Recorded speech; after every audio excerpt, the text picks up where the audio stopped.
Now, most common counterplay that you will encounter in bracket. So,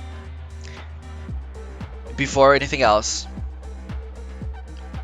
remember and learn that be patient, don't get frustrated, be the better player, think and take your time if you need it. Because I used to be so stubborn when it came to certain options on shield, and like especially because it resolved around shielding a lot. Um, you can take your time. You don't have to rush things. You can take the infos if you need to, like, take a good breather. Breathe in, breathe out, and it's gonna be fine. Because sometimes it gets very frustrating, and you want to fucking rage and scream and throw your fucking controller at their fucking face. And yeah, sometimes it's the fucking worst. Trust me, especially in my local scene. So the first thing that we're going to talk about is going to be mid-range shield camping. By the way, even before that, if you think that mid-range shield camping is a good thing against Bayo, you're fucking wrong. Because Bayo is really good against shields. Shielding against Bayo is going to be one of the worst things to do. Like, you can hold shield sometimes, but not like that forever. You cannot. So, mid-range shield camping. Basically what you need to do is to pressure them safely and understand what they're pulling, when they're pulling the trigger, if they even do so. And then you need to mix up with grabs a lot, because basically they're locking themselves down with shields, and then using a lot of grabs is going to be an indicator of like, no, no, no, you cannot do so.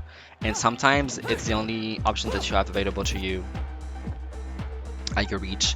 So sometimes grabbing a lot is going to be really important. And I know that some Bayos like Klima tend to not grab a lot, and they keep on doing show pressure and like doing ABKs and stuff, which is really good. But at some time, some moment, you need to fucking mix it up and grab sometimes. Sorry. Um, so that's one thing. If they are perma shielding when being pressured and waiting for the landing,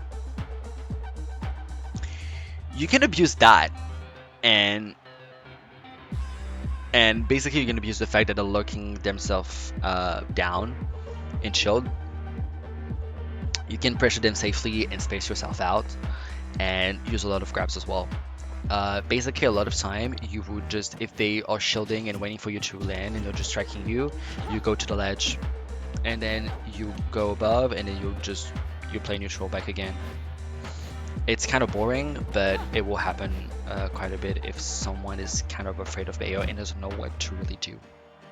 Because they've been taught like, oh yeah, catch her landings and shield a lot, and she won't be able to do anything, blah blah blah blah blah blah. It doesn't really fucking matter. Like, most of the time it's not accurate because it's just bullshit as advice, and because good Bayos won't let you catch their landings because the ledge fucking exists and she has an amazing double jump. So yeah, if they immediately do an option out of shield within their range, when you're within their range or you're hitting their shield, see what option they're doing. You need to fake out approaches by like just dashing shield and see what they're doing, if they keep on shielding and if they keep on shielding or not. You need to tomahawk a lot. Tomahawk up tilts is going to be really good, and tomahawk grab is going to be really good as well. You need to act second in those situations. Basically, you want to let them pull the trigger and then act out of it, and then like putting them with like a DPK or something, which is really really good because I've played against Destroy I'm in near as bubble. Up B out of shield. Up B as Roy. Not even near. Just up B all the time. I'm just like, oh my god, girl. And you have the worst fucking disadvantage, so I just like up B. I just grab you and then do up here with R. And I combo you. I mean, yeah, let's go for that. That's certain good. That's such good counterplay to Bayo. Okay, one other thing is also before we finish that, because it's really not that long. Playing for Bayonetta options. So what I call that is going to be like ABK from ledge,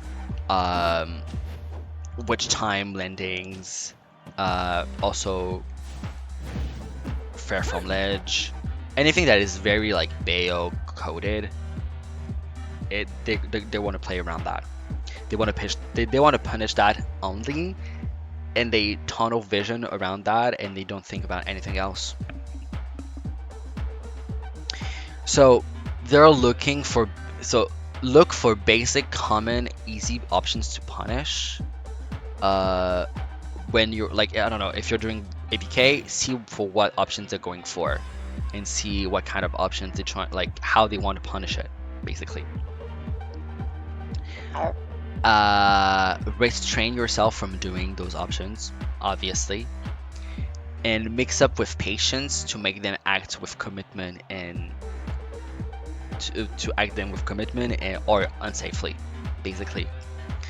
So sometimes you kind of want to do nothing, and they will just do something because they're like, oh, she's not pressing the button I'm looking for, so I'm gonna try to do something, and then you shield and you just shield up B, basically, and don't give them what they want. What I mean by that is not necessarily like the options, but also the situations in which you're using them. I remember once I played against this Link player, which had a little bit of like, not a little bit, he had some decent Bayo experience, and I was not doing ABK. I was not doing ABK from ledge because I was like, well, I'm not giving you that, because he was looking for it. It was like, and he was saying like, come on, I know you want to do ABK. I know you want to do ABK from ledge. Come on, do it. And I was like, oh no, girl, I'm not gonna do ABK from ledge because I know you're looking for that. I'm not gonna do it. And yeah, that was quite good. So things like that are gonna fuck with them mentally, and also with their not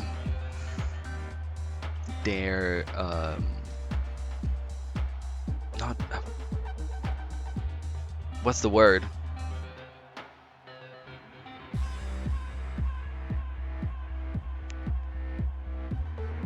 Oh my god, I'm having a stroke.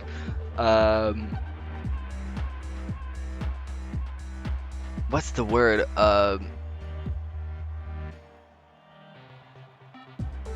Chow, what's the word?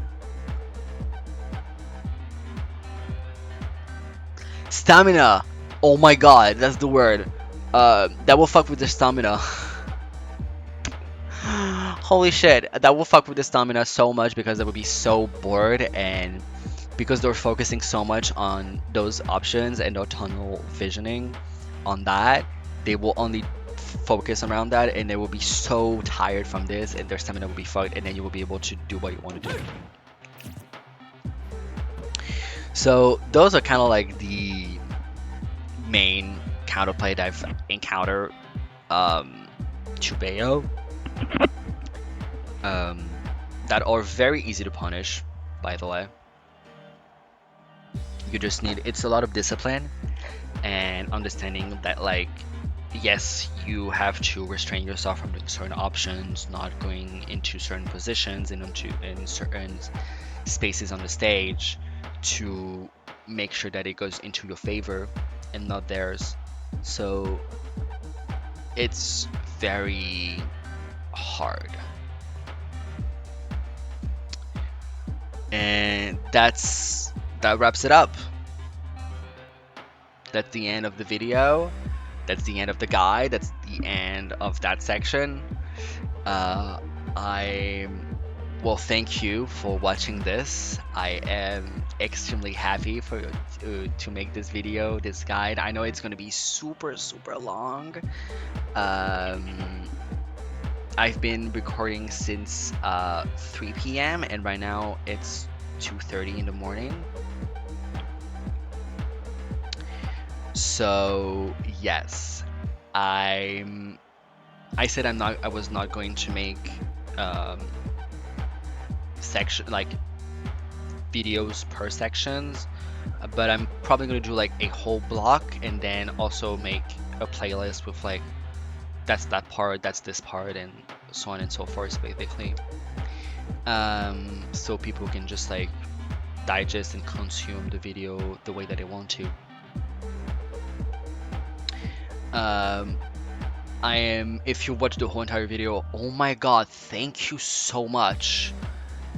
Because I've been working on this project for so long and I've been waiting for having some coaching with other top players like Lima and Salem to be able to even talk about stuff that are even more accurate to what I've been talking about on my own, and having more to add even more info and resources and stuff like that. So thank you. I can't thank you enough. If you watch this video, please like and subscribe the video or the videos as well. Don't hesitate to comment. I will answer to any type of comments, question that you have in the comment section. If you don't really understand something in particular, if you need like a more precise explanation and stuff like that, you can follow me also on Twitter at secrétaire underscore, on my Twitter, on my YouTube as well at secrétaire. Um, and that's pretty much it. I will start making video content, Smash related, and also for her games on my YouTube channel. I also stream. You can follow me on Twitch at secrétaire underscore, like the same thing for YouTube and Twitter. Um, so yeah, thank you for watching this video. I'm so happy, and I guess I'll see you in the next one. Bye bye.